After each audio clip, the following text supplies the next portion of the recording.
Assalamu alaikum warahmatullahi wabarakatuh. Welcome back guys. Maanta waxaan sii gudgalaynaa casharkeeni ahaa barashada luqadda Ingiriiska qaasatan dhanka grammar ayaan weli ku guda jirnaa insha Allah hadii la yiraahdo. Marka casharkeena ayaan sii gudgalaynaa isla socod wanaagsan insha Allah. Fadlan channelka dadka cusub ay subscribe saaro hadii aan joogteena muuqaaladan share garay like tana saara insha Allah. Weli waxaan ku jirnaa grammar ayaan ku guda jirnaa. Still we are under grammar. So we grammar ki ayaan ku guda jirnaa qaasatan waxaan bilaabaynaa insha Allah countable noun waxaan baranaynaa maanta insha Allah countable noun ayaan baranaynaa hadii la yiraahdo marka sala socod wanaagsan insha Allah biidhnillaahi ta'ala. From there now waa maxay countable noun? Countable noun maxaa loola jeedaa? After we understand the countable nouns, we go ahead and then start uncountable noun inshallah if God will. So countable noun waxaan fiirinaynaa inshallah definition keeda ayaan baranaynaa. After we learn the definition, then waxaan sii gudagalaynaa inshallah examples of countable nouns. Marka after aragno inshallah examples of countable noun waxaan kaloo sii arkaynaa inshallah countable nouns maxaa kala loo dhahaa magaceeda kale maxaa waaye ayaan sii arkaynaa insha Allah. Sidoo kale waxaan rabnaa inaan sii arno countable nounku ma qaataan jamac ama keli waaye haday singular or they are plurals. So haday isticmaalayaan labadoodaba waan arki doonaa insha Allah hadii la yiraahdo. So sila socod wanaagsan. So from there now the definition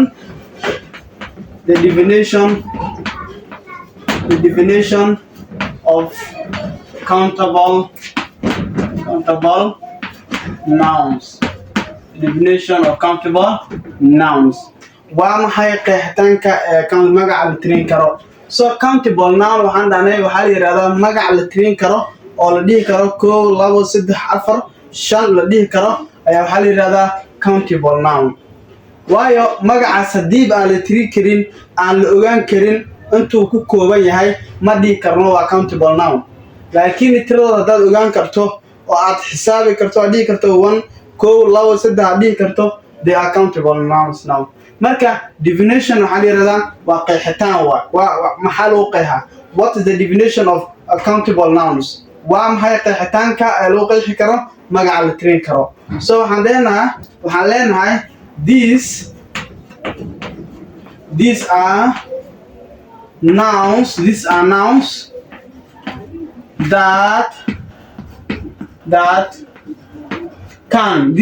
that can be counted.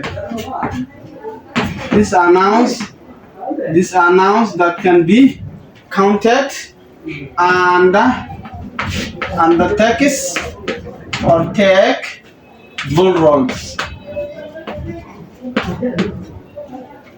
Ayaa waxaa la yiraahdaa countable nouns.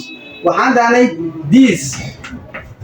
these are nouns waa magacyo.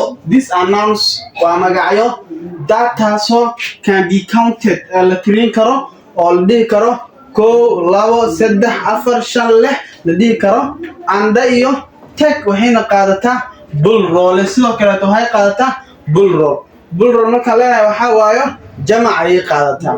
So that's the definition of a countable noun. These are nouns that can be counted and take bull rolls. Waa magac la tirin karo oo haddana qaadan kara yani jamac qaadan kara ayaa waxaa la yiraahdaa countable noun. So from there now marka inta aan joogno then waxaan leenahay examples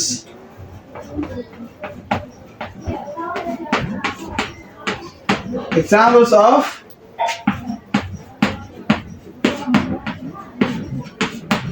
countable noun. Examples of countable nouns. Examples of countable nouns. Then from there haday waxaan dhahnay meesha waxaan dhahnay they can take waxay qaadan karaan plural and ayay qaadan karaan jamac ayay qaadan karaan. So let's see way of jamac ay ku qaadanayaan marka. Meesha waxaan noo qoran singular noun.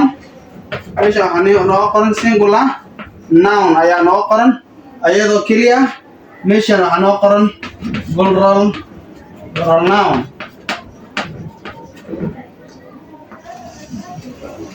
Then from there now aan kala qaadna marka. For example waxaan ka mid ah marka magacayaasha la tirin karo waxaa ka mid ah egg. Egg waa hal ukun keliya. Egg waxaa waayo ukun waa hal ukun keliya.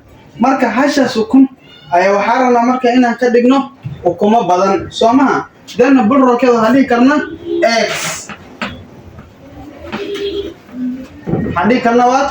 Eggs. Ukumo. Eggs. Ukumo. Haya maxaa kaloo dhihi karnaa marka maxaa kaloo ka mid ah chair. Chair kursi. Chair waxaa la yidhahdaa kursi waa hal kursi. Haya waxaa kaloo dhihi karnaa chairs kuraaso. Chairs waxaa la yidhahdaa kuraaso badan waa hal kuraas, labo kuraas, saddex kuraas iyo wixii ka badan ayaa waxaa la yidhahdaa chairs. waxaa kaloo dhihi karnaa table. sidaa daraaddeed hiya waxaa noo qoran table. Table waxaan dhahnay waa miis. marka waxaan rabnaa this is only one miis, hal miis keliya waa. laakiin markay jamc yihiin waxay noqonayaan marka tables. waxay noqonayaan tables miisas badan. egg waa hal ukun. chair hal kursi. table hal miis. eggs ukumo badan. chair kuraaso badan. tables miisas badan. That is why aan u leenahay marka they take plural jamac ayay qaataan.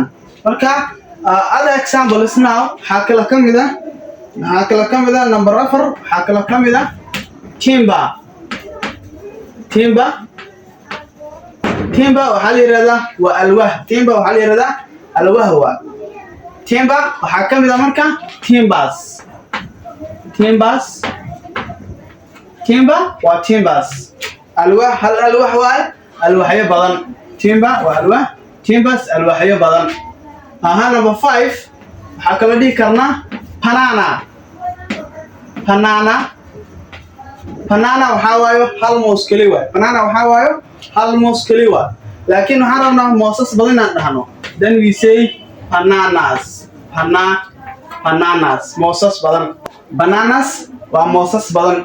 number 6 up to 10 ayaan geenaynaa insha Allah hadduu ila iraado. we say iron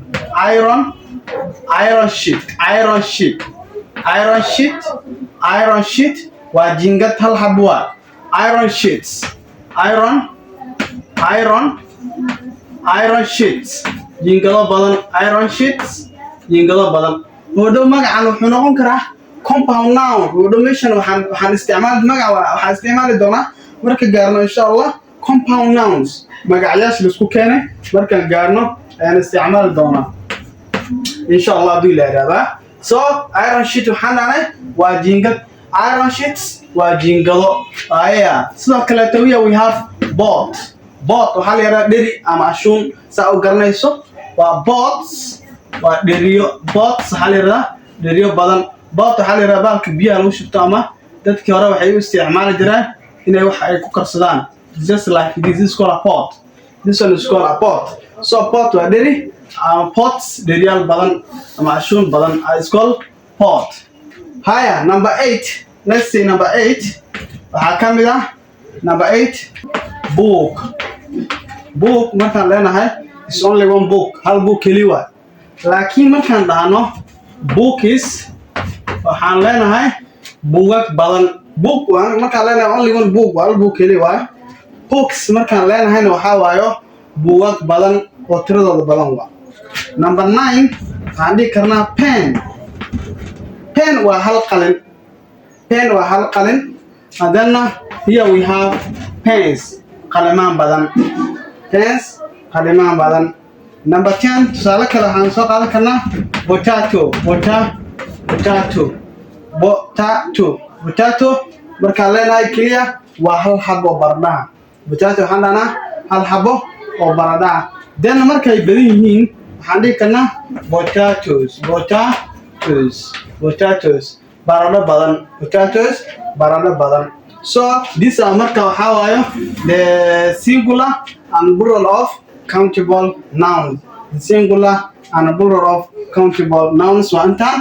countable noun waxaa kaloo la dhihi karaa countable noun,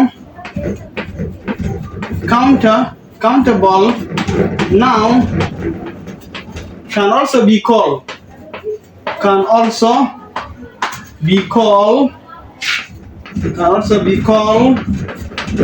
count nouns. Count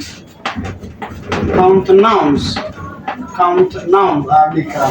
magaceeda kale waxaa la dhihi karaa count nouns ayaa la dhihi karaa. Marka that's a countable noun. So for example hitaa kuwan yani nounskan inta noo qoran waxaad gelin kartaa jumlad hitaa waad ku isticmaali kartaa. For example tusaale haddaan ka soo qaadana my mother, banana ka soo qaadayna tusaale kaleeto banana ayaan ka soo qaadanaynaa jumlad ayaan gelinaynaa. Then waxaan leenahay my mother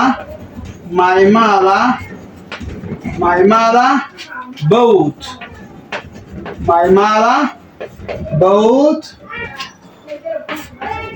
2 bananas.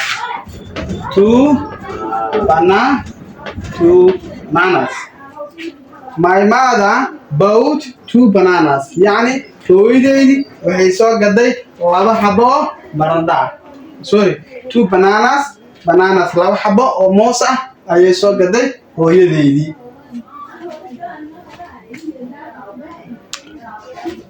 So from there now meesha waxaan dhahnay countable noun waxaa lahaa waa magac la tirin karo waaye.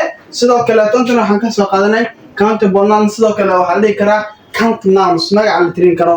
So definition waxaan dhahnay waa qeexitaankii waay of a countable noun magacyaasha la tirin karo. These are nouns kuwani waa magacyo taasoo can be counted la tirin karo and they take plurals. Haddana waxay qaataan plural jamac ayay qaataan waay. Examples of a countable nouns tusaaleyn waxaa ka mid ah singular noun magac keliya iyo plural noun magac oo badan. Singular waa magac keliya yani hal xabo waa single and plural waxaa waaye magac badan. So egg tusaale waxaa ka mid ah egg waa hal ukun, eggs ukumo badan. Chair waa hal kursi, chairs kuraaso badan. Table hal miis waa, tables miisas badan. Timber hal xabo alwaax waa, timbers alwaaxyo badan. Banana hal xabo moos waa, bananas moosas badan waaye. Iron sheet hal xabo jiingad waa, iron sheet jiingado badan waa. Boat hal xabo dheriyo waa, boats dheriyo badan. Book hal xabo buug waa, books buugag badan. Pen hal xabo qalin waa, pens qalimaan badan waa. Potato hal xabo baradho waa, potatoes baradho badan. Sidaas darteedna waxaa leenahay countable nouns magacyaasha la tirin karo can be called waxaa kala dhihi karnaa count nouns magac la tirin karo. So tusaale yani mid ka mid ah magacyaasha intaan kusoo qaadanay ayaa waxaan gelinaynaa jumlad. Then waxaa leenahay my mother hooyadeydii bought waxay soo iibsay 2 bananas laba xabo baradho ama laba xabo oo waxay soo gaday moosa. 2 baskets of 2 let's see here 2 bananas laba xabo moosa ayay soo iibisay hooyadeydii. Marka intaan ayuu ku koobanaa casharkeeni. Fadlan waxaan ka codsanayaa muuqaalka inaad share gareyso si marka arday fara badan ama dad fara badan ay u soo biiraan channelkaani ayagana ugu faa'iideysan hadduu ilaahay raado. Marka wassalaamu calaykum wa rahmatullaahi wa barakaatuh.